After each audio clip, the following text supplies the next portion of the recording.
l'interprétation des traités, on a deux doctrines, si vous voulez. On a deux doctrines. On a d'abord ce qu'on appelle l'interprétation littérale. Littérale, c'est-à-dire en fonction des termes et des expressions utilisées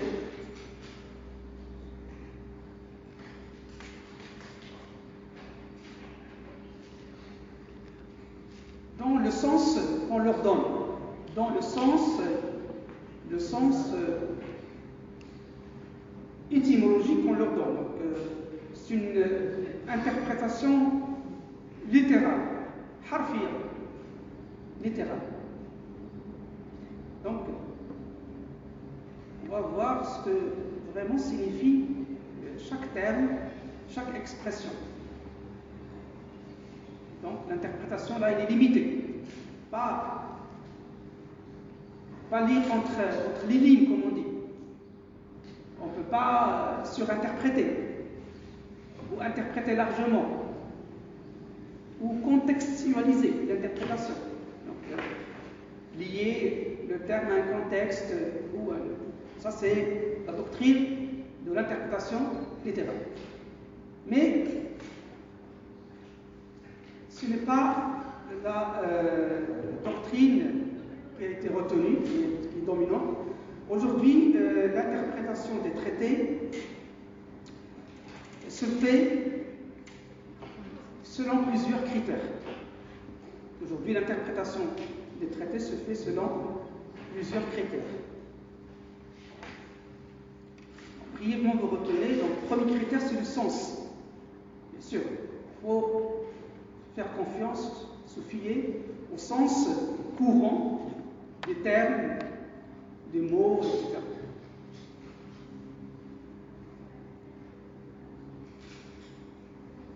Ensuite, il faut prendre en considération le contexte. Le contexte, il faut prendre en considération le contexte et le cadre général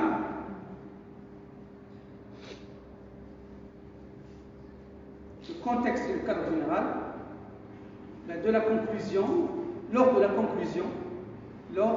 la conclusion du traité.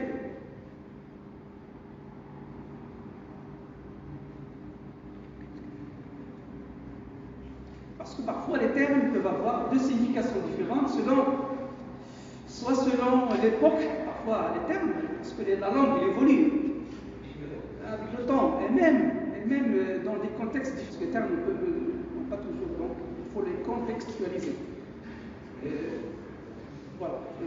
Et évidemment, il faut interpréter les traités dans une optique téléologique. Vous avez entendu la première fois ce terme. Téléologique.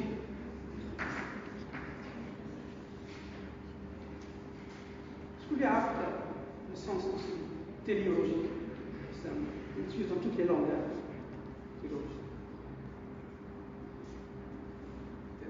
La théologie, c'est ilm ghayat, la science des objectifs.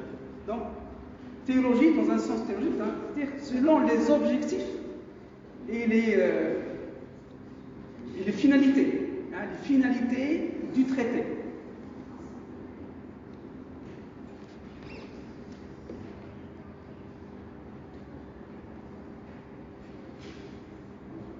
Parce que ça arrive souvent que les traductions ne sont pas homogènes, ne sont pas fidèles au texte. Par exemple, un texte qui est rédigé en 5 langues, en 6 langues, traduire, comme vous savez, traduire, c'est trahir.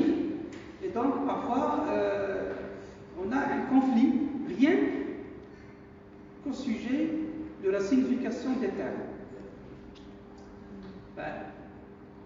L'américain dit que, par exemple, tel terme veut dire telle chose, mais quand c'est traduit, par exemple, au japonais, il a une autre signification complètement différente. Oui. Donc là, il y a un conflit au niveau de la traduction. Parfois, certains traités disent à la fin, en cas de conflit entre les traductions, on retient la traduction anglaise ou le texte original qui est rédigé en anglais. Mais bon, c'est juste, c'est pas toujours le cas. Et donc, l'interprétation téléologique, c'est l'interprétation qui va voir dans les objectifs du traité, au-delà des mots, au-delà des contextes, même au-delà des contextes, au-delà du cadre. Donc c'est une interprétation par les finalités, par les objectifs. Donc interprétation téléologique. Téléologique.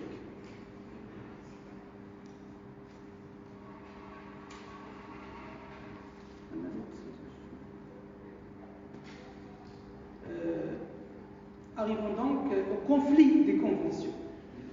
Le conflit de conventions. تنازع المعاهدات.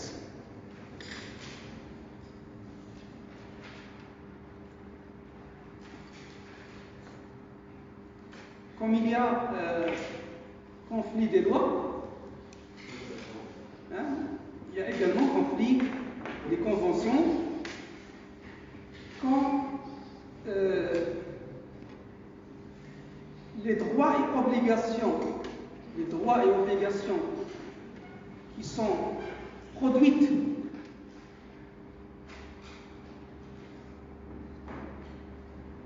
par deux ou plusieurs conventions, quand les droits et obligations produites par deux ou plusieurs conventions entrent en conflit. C'est-à-dire entrent en conflit, ça veut dire qu'ils ne sont pas homogènes. Qu'ils sont en conflit, ça veut dire qu'ils énoncent des obligations, des droits qui sont opposés. Donc on ne peut pas concilier.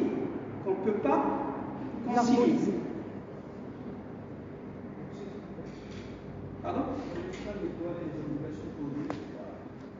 Les droits et obligations produites par deux ou plusieurs traités entrent en conflit. C'est-à-dire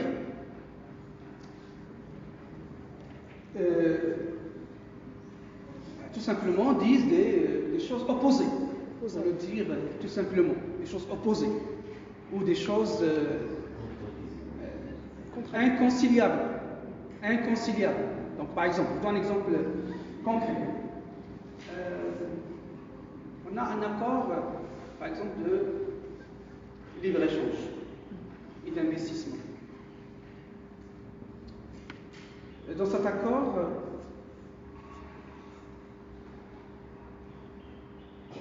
les États s'engagent, par exemple, à respecter une norme du droit de l'environnement, par exemple, ou une norme du droit du travail, ou une norme sanitaire, ou une norme de droit de l'homme. Mais la norme n'est pas satisfaisante. Une norme minimale. Bien ensuite, les mêmes États, ils vont se retrouver dans une autre convention, par exemple, concernant, par exemple, soit le droit de l'environnement, soit les droits des travailleurs, soit les droits de l'homme. Et ils se mettent d'accord, par exemple, sur une norme supérieure à la norme qui était acceptée dans le traité ou dans l'accord de libre-échange. Est-ce que vous avez compris l'exemple? Supérieur. Oui.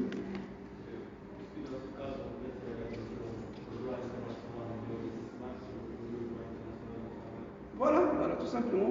Voilà un exemple. Droit international de l'investissement opposé au droit international du travail. On a un traité, par exemple un traité bilatéral d'investissement qui encourage les investissements, etc. Et donc qui permet, par exemple, on va dire, l'investisseur de faire travailler, par exemple, ses employés pendant 3 mois sans congé, par exemple. Ou d'autoriser le travail d'enfants qui ont plus de 15 ans, entre 15 et 18 ans, donc ils vont travailler. Mais ces États, ces mêmes États, ils sont membres d'une autre convention de droit du travail, l'OIT, Convention des droits des travailleurs, qui impose aux États, y compris les investisseurs, de respecter les droits des travailleurs, par exemple au niveau des congés, au niveau des règles de sécurité, les règles sanitaires, etc. Donc on a là 2 conventions, mais qui sont en contradiction. Ils sont en contradiction. Donc, qu'est-ce qu'on retient? Est-ce qu'on applique la convention A ou la convention B? Parce que si on applique la convention A, ça va être en conflit avec la convention B. Donc, dans ce cas, problème. Dans ce cas, il faut résoudre le problème, évidemment.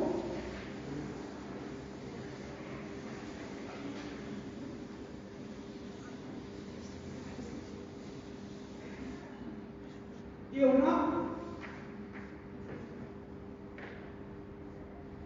tout d'abord 3 manières, ou 3 méthodes de résolution des conflits de convention. On a 3 méthodes de résolution des conflits de convention. Première méthode qui est évidente, c'est le principe que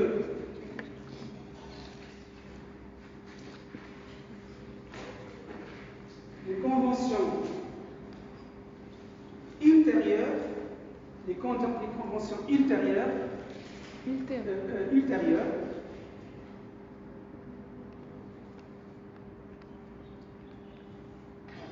prime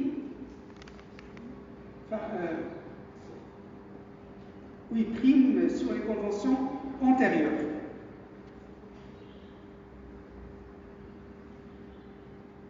S'ils portent sur le même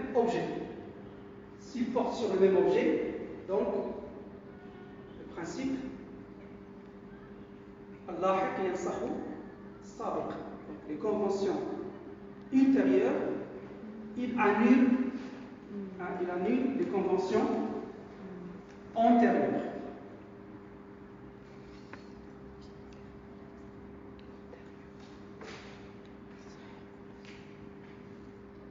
Mais, évidemment, cette solution s'applique uniquement lorsqu'il s'agit de conventions qui portent sur le même domaine.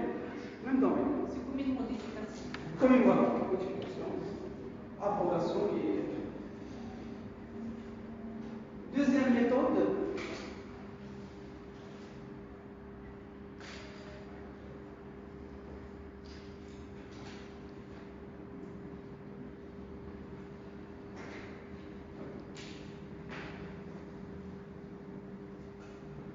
c'est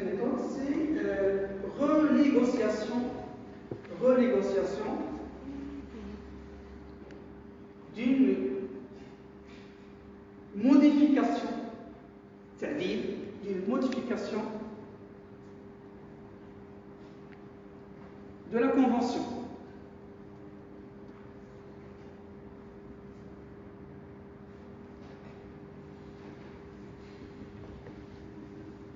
L'une ou l'autre convention. Sur les États, vous dire, ok, il y a de nouvelles normes, par exemple, au droit du travail, on va modifier les traités d'investissement pour qu'ils soient en norme avec le droit ou l'environnement.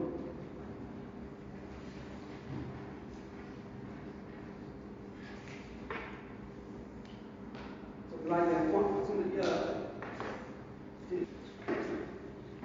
on a dit donc première possibilité, c'est que le traité ultérieur annule les traités. Deuxième possibilité, c'est renégociation. Troisième possibilité, c'est la prééminence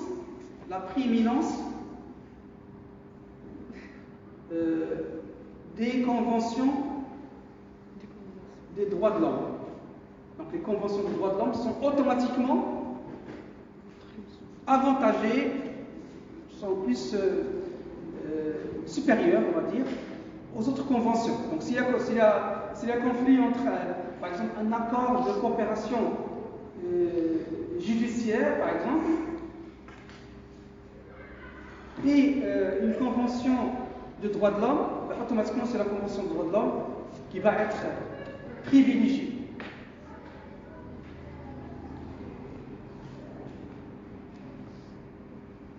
Et quatrième possibilité, c'est